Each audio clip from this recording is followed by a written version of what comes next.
ఇప్పుడు చెప్పింది ఒకటే. గొడ్డలి పార్టీ అంటే చంద్రబాబు ఇచ్చే తుప్పు గొడ్డలు, కట్టెలు కొడదా కూడా పనికిరాని గొడ్డలు మాకు అవసరం లేదు. 2029లో జగన్మోహన్ రెడ్డి గారికి రాష్ట్ర ప్రజలు గొడ్డలు ఇస్తారు, పరశురాముడు గొడ్డలు. ఆ గొడ్డలితో మీ ప్రభుత్వాన్ని, మీ పార్టీని రాజకీయ సమాజ్ చేసి భూమిలో పాతి పెడతాడని చెప్పి నేను అప్పుడు చెప్పి దానికే కట్టుబడి ఉన్నాం. మాది గొడ్డల పార్టీ, పరశురాముడు గొడ్డలి. అది 2029లో ప్రజలు ఇస్తారు. ఈ కట్టెలు కొడతా కూడా పనికిరాని తుప్పు గొడ్డలు మాకు అవసరంలా, అది వాళ్ళ దగ్గర ఉంచుకోమని చెప్పండి. అదేవిధంగా ఇప్పుడు ఆయన రావణ్ అని పిలవాలా, జోసఫ్ అని పిలవాలా? ఇప్పుడు ఆయన కుటుంబ సభ్యులు కానీ, ఆయన కానీ, ఆయన యూట్యూబ్ చూసే, మీడియా చూసేటువంటి వ్యక్తులు కానీ అతన్ని రావణ్ అంటారు. అతన్ని జోసఫ్గా ఎవరు మార్చింది? ఎవరు? ఏబిఎన్ రాధాకృష్ణ గారా? TV5 BR నాయుడా? మహాన్యూస్ వంశీనా? ఎవరు మార్చారు ఆయన? రావణ్ని జోసఫ్గా మార్చింది ఎవరు? దేనికి మార్చారు రావణ్ని జోసఫ్? కారణం ఏంటి? అదేవిధంగా అతను నేను కమ్మ అని చెప్పాడు. అతను భార్యగాడు వచ్చి నా భర్త కమ్మ అని చెప్తాను. వీళ్ళు కాదు అతను దళితుడు. ఎందుకు అతను కులం కాడ ఎందుకు మార్చేశారు? అతనే చెబుతున్నాడు ఏమని, నేను క్రిస్టియన్ కాదు అని. కాదు, నువ్వు క్రిస్టియన్వే. కులం మార్చేశారు. కమ్మ అంటే కాదు దళితుడు అంటున్నారు. నా పేరు రావణ్ అంటే కాదు, నీ పేరు జోసఫ్ అంటున్నారు. నేను క్రిస్టియన్ కాదురా బాబు అంటే కాదు, నువ్వు క్రిస్టియన్ అంటున్నారు. అసలు ఈ రాధాకృష్ణ గారికి కానీ, ఏబిఎన్, TV5 బిఆర్ నాయుడికి కానీ, ఈ మహాన్యూస్ వంశీకి కానీ అతని కులాన్ని, పేరుని, మతాన్ని మార్చాల్సినటువంటి అవసరం ఎందుకు వచ్చింది? ఇప్పుడు అతను రావణ్ అంటే ఈ రాష్ట్ర ప్రజలు గుర్తుపెడతారా, జోసఫ్ అంటే గుర్తుపెడతారా? ఇప్పుడు అతను చెప్పింది, అతని భార్య చెప్పింది, అతని అనుచరులు చెప్పింది ఇదేది కరెక్ట్ కాదు. వీళ్ళు ముగ్గురు పెట్టిన పేర్లే కరెక్టా? నేను ఒకటి అడుగుతున్నా. సరే, రావణ్ వాళ్ళు చెప్పినట్టు మా మనిషి అయితే పిఠాపురంలో బెయిల్ ఎందుకు వచ్చింది అతనికి? పవన్ కళ్యాణ్ రావణ్ అరెస్ట్ చేసిన రోజు ఆయన అత్యవసర మీడియా సమావేశం పెట్టి పలానా సెక్షన్ ప్రకారం ఇది నేరం, పలానా సెక్షన్ ప్రకారం అది నేరం, పలానా సెక్షన్ ప్రకారం మీరు అరెస్ట్ చేస్తారు, జైల్లో పెడతారు, పలానా సెక్షన్ ప్రకారం మీరు కనుక మర్యాదగా మాట్లాడకపోతే తీవ్రమైనటువంటి చర్యలు ఉంటాయని సెక్షన్ అన్ని చదివింది పవన్ కళ్యాణ్ గారేనా? జగన్మోహన్ రెడ్డి పవన్ కళ్యాణ్ గారు చదివింది? పవన్ కళ్యాణ్ గారు చదివారు. ఆయన మీద కేసు ఎవరు పెట్టారు? పిఠాపురం పోలీస్ స్టేషన్లో జనసేనలో పెట్టారు. పెడితే ఆయన అక్కడ తీసుకెళ్లారు. పిఠాపురంలో బెయిల్ ఎవరు ఇప్పించారు? మేము ఇప్పించామా? జగన్మోహన్ రెడ్డి గారు నేను ఫోన్ చేసి సిఐకి, నాకు DSPకి, SPకి మా రావణ్కి బెయిల్ ఇచ్చేయండి అని చెప్పామా? ఎవరు ఇచ్చారు బెయిల్? ఇన్ని సెక్షన్లు ఈయన మధ్యాహ్నం చదివితే రాత్రికి బెయిల్ వచ్చింది ఆయనకి. కారణం ఎవరు? మేమా, చంద్రబాబు నాయుడు? అయిపోయింది. అక్కడి నుంచి ఆయన ఎక్కడ కాకినాడ రూరల్ ఎమ్మెల్యే నానాజీనా? జగన్మోహన్ రెడ్డి, నరే జగన్మోహన్ రెడ్డి నీకు దమ్ముంటే ఇక్కడ రా, నేనేంటో చూపిస్తా అన్నాడు. సర్లే జగన్మోహన్ రెడ్డి రావటం టైం పడుతులేమని చెప్పి ఈయన పంపించారు. ఈయన సంగతి చూడండి రాని. ఎవరిని? రావణ్ణి పంపిస్తే పాపం అక్కడ కూడా బెయిల్ వచ్చేసింది. మరి ఎందుకు వచ్చింది బెయిల్? ఎవరు ఇప్పించారు? జగన్మోహన్ రెడ్డి గారు మళ్ళీ రూరల్ SCI కూడా ఫోన్ చేసి ఇచ్చేయమ్మా బెయిల్ అని చెప్పాడా? లేకపోతే మేము చెప్పామా? సరే, మా ఇక్కడ బాలశౌరి గారు MP గారు ఉన్నాడు, ఇక్కడ పంపించమంటే బందరు పంపించారు. బందరు పంపిస్తే ఏమైంది? అక్కడ బెయిల్ వచ్చేసింది. అది కూడా మేమే మాట్లాడి బెయిల్ ఇప్పించేసాం ఆయనకి. మళ్ళీ హోమ్ మినిస్టర్ గారి దగ్గర నక్కపల్లి తీసుకెళ్లారు, అక్కడ కూడా వచ్చేసింది బెయిల్.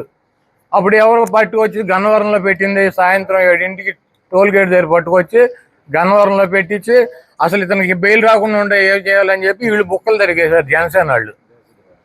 చేసి ఉప్మా చట్టం పెట్టారు. పెట్టి అతను జైలుకి పంపించారు.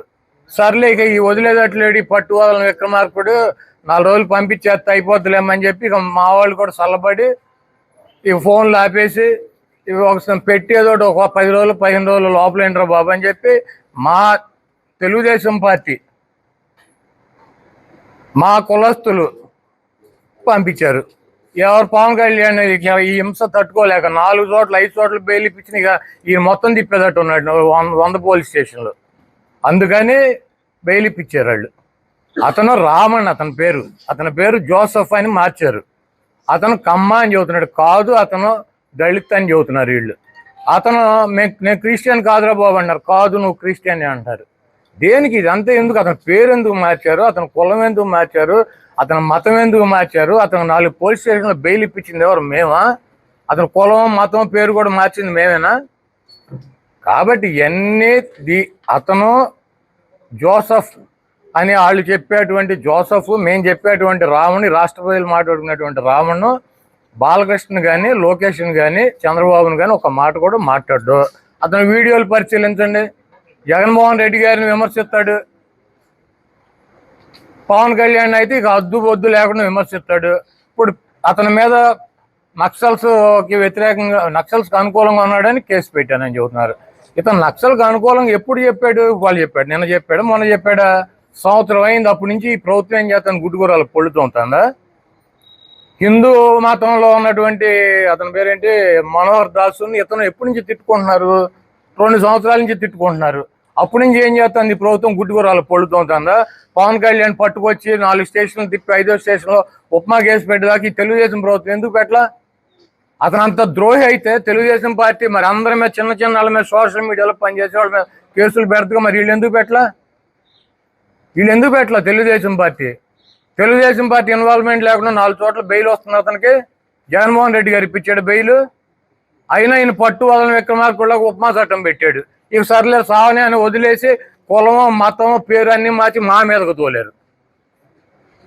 ఇక్కడ వైఎస్ఆర్ కాంగ్రెస్ పార్టీకి మాకు ఎటువంటి నష్టం లేదు. చంద్రబాబు నాయుడిని నమ్ముకుని ఇట్టాకి వెళ్తే మునిగేది జనసేన, మాకేం ప్రాబ్లం లేదు. ఇదే ప్రత్యక్ష ఉదాహరణ. ఆయన సెక్షన్లు ప్రెస్ మీట్ పెట్టి 5-6 సెక్షన్లు చెప్పి, సెక్షన్ ప్రకారం శిక్షలు పడితే ఒళ్ళు దగ్గర పెట్టుకుని ఉండమని చెబితే ఈయన చెప్పిన 6 గంటల్లో పిఠాపురంలో బెయిల్ వచ్చేసింది. జగన్మోహన్ రెడ్డి గారు నేను చెబితే పిఠాపురం సిఐలు, ఎస్ఐలు, డిఎస్పీలు, ఎస్పీలు బెయిల్ ఇస్తారు అతనికి. ఈ పిచ్చి సెక్షన్లు పెడతారా? పవన్ కళ్యాణ్ సొంత పోలీస్ స్టేషన్లో పవన్ కళ్యాణ్ చెప్పిందని అడగదు. పవన్ కళ్యాణ్ ఎంపీలు, ఎమ్మెల్యేలు ఉన్న చోటే వాళ్ళు చెప్పింది వాళ్ళ పోలీస్ స్టేషన్లో నడవదు. వాళ్ళు చెప్పిన సెక్షన్లు పెట్టరు పోలీసు వాళ్ళు. పైనుంచి బిగ్ బాస్ ఏం చెబితే అది నడుస్తుంది. డిప్యూటీ సీఎంకి, డమ్మీ సీఎంకి ఈ రాష్ట్రంలో పెద్ద వాల్యూ లేదు. డిప్యూటీ సీఎంకి, డమ్మీ సీఎంకి ఇద్దరికీ లేదు వాల్యూ. ఎవరికి ఉంది? యాక్టింగ్ సీఎంకి ఉంది. యాక్టింగ్ సీఎం గారు నడుపుతాడు ఈ రాష్ట్రాన్ని.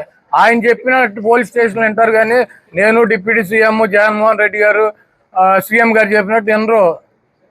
ఇది రాష్ట్రంలో అందరికీ తెలిసినటువంటి సత్యం. ఇంకా మీరు ఆపేయండి స్టోరీలు. అతను మా మీద, ఇప్పుడు ఈ రాష్ట్రంలో క్రిస్టియన్స్, హిందువులు కలిసి మెలిసి ఉంటారు. ఎందుకంటే క్రిస్టియన్ అనేది వేరే దేశం నుంచి వచ్చి ఇక్కడ సెటిల్ అయిన వాళ్ళు కాదు. ఇక్కడ ఉన్నటువంటి క్రిస్టియన్స్ సగం మంది వాళ్ళు ఉంటే సగం మంది వీళ్ళు ఉంటారు. ఒకే కుటుంబంలో అన్నో తమ్ముడు ఒక మతంలో ఉంటాడు, ఇంకొక అతను ఇంకో మతంలో ఉంటాడు. భార్య అది క్రిస్టియన్ అయితే హిందువుల భర్త ఉంటాడు. ఎవరెవరు కొట్టుకుంటారు? మీరు చెప్పారని చెప్పి కొట్టేసుకుంటారు అంటే అన్నదమ్ములు, భార్య భర్తలు, పిల్లలు, తల్లిదండ్రులు, పక్కింటి వాళ్ళు ఎక్కువ కొట్టేసుకుని ఇక మిమ్మల్ని అధికారంలో తీసుకురావడం వీళ్ళ పని ఏంటి? కాబట్టి పిచ్చి ప్రయత్నాలు ఆపేయండి. మీరు చేసినటువంటి పొరపాట్లకి పవన్ కళ్యాణ్ గారికి క్షమాపణ చెప్పుకుని మీరు ఏదైనా చేసుకోండి. అంతేగాని ఈ బుర్ర తెచ్చి మాకు రుద్దటం. అతను రావణ నేతను వాళ్ళ ముగ్గురిని ప్రత్యేకించి ఏమీ మాట్లాడడం. ఇది వాస్తవం కాదా చెప్పమనండి.